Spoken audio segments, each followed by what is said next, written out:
శుక్రవారం మళ్ళా శనివారం ఇది మంగళవారం 2 రోజులు వారంలో ఫాస్టింగ్ ఉంటుండే.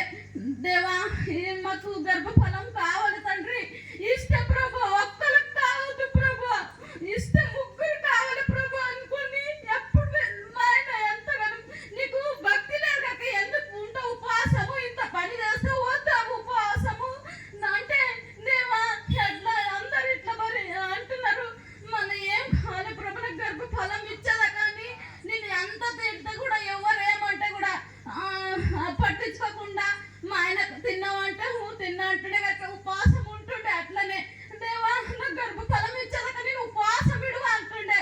అన్ని రోజు ప్రేయర్ చేసుకుంటుండే. అప్పుడే అన్నగారు 40 రోజులు ఉపవాసం కుడికలు పెట్టిండు. అప్పుడన్న నా ప్రార్థన ఇన్నకొచ్చిండేమో దేవుడు, నీ ప్రార్థన వింటాడేమో, ఇద్దరం కలిసి 40 రోజులు ఉపవాసం ఉందాము. ఉపవాసం ఉంది, ఇది ఒక్కసారి నా మాట విను, ఈ మాట వింటే నీకు ఎట్లా గర్భఫలం ఇస్తాడు. ఇవ్వకపోతే ఇప్పుడు నేను ఇన్ని రోజులు సంవత్సరం 8 సంవత్సరం ఉపవాసం ఉన్నది నేను విడిచిపెడతా, ఇది ఒక్కసారి నీవు చూడంటే మన మాట ఇద్దరు 40 రోజులు ఉపవాసం ఉండి ప్రార్థిస్తుండే. అంటే ప్రార్థించగా దేవుడు చక్కని కుమారుడిని ఇచ్చిండు. మన అప్పుడే డెలివరీ టైంలో డెలివరీ అయింది, సండే డెలివరీ అయింది. సోమవారం ఏమన్నారంటే మీదికి తీసుకుపోయినారు, అంటే ఏమరా చెక్ చేసి ఇస్తారేమో కొడుకుకు అని మాకు అంత తెలియదు ఎవరికి కూడా. అంటే పోయి మీది తీసుకుపోయిన సోమవారం పొద్దున లేవి మా అమ్మ నాయనలు మా చుట్టాలమ్మ మీదికి పోయింది. పిల్లగాడికి ఇస్తామే అంటే మీ పిల్లగాడికి మాకేం తెలుసు, మీకు చిట్టి రాసి ఇచ్చినాం కదా, మనం మీకు రక్తం టెస్టులు చేపించి అన్నాము కదా అంటే వాళ్ళు మీది తీసుకుపోయి జోకి టెస్టులు ఏమి ఇస్తారేమో వీళ్ళు ఇట్లా అనుకున్న కనుక టెస్టులు ఇవ్వమని వాళ్ళు డాక్టర్లు చెప్పినట్ట. వీళ్ళు కూర్చున్న ఏం చేసిన టెస్టులు కూడా మర్చిపోయినారు.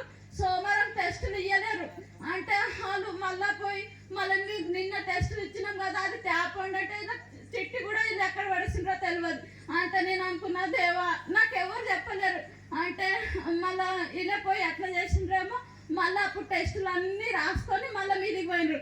మీదికి పోయి ఇప్పుడు టెస్టులు ఇచ్చిండ్రు. మంగళవారం పొద్దునేమన్నా పెట్టే మాకు తెలియదు, మీ పిల్లగాడు బతుకుతాడో బతుకోడో నాకు తెలియదు, మీ ఇష్టం, మేమన్నా చెయ్యి వదిలేసినాము అంటే మనకు ఎవరు చెప్పలేదు, మేము బుగులు పడుతుందేమో అని నేనే అనుకో.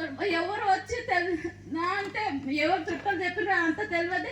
వచ్చి ఇక ఇట్లా పీడ్స్ వచ్చినట్టు నీ కొడుకుకు భరోసా ఇయ్యారంట, మనం ఎట్లా చేస్తాం అన్నారు.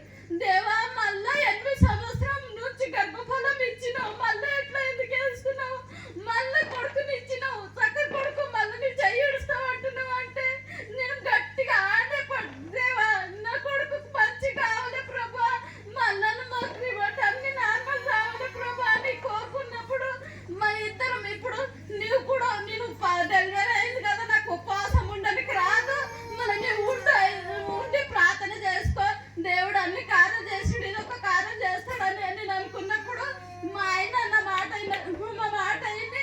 మళ్ళీ డెలివరీ అయినాక సంవత్సరం దాకా శుక్రవారం ఉపవాసం ఉండి మేము ప్రార్థించగా మాకు చక్కనైన కుమారుడు ఇచ్చి ఇప్పుడు వరకు ఒక్క హాస్పిటల్ కూడా పోలేము. అప్పుడు టెస్టులో దేవుడు మా ఆయన ఉపవాసం ఉండి ప్రార్థన చేసుకుండగా శుక్రవారం నుంచి అన్ని టెస్టులు నార్మల్ రావాలి.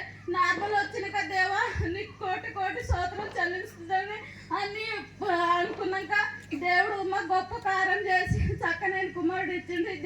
చిన్న సాక్ష్యం దీవిస్తున్నాగా.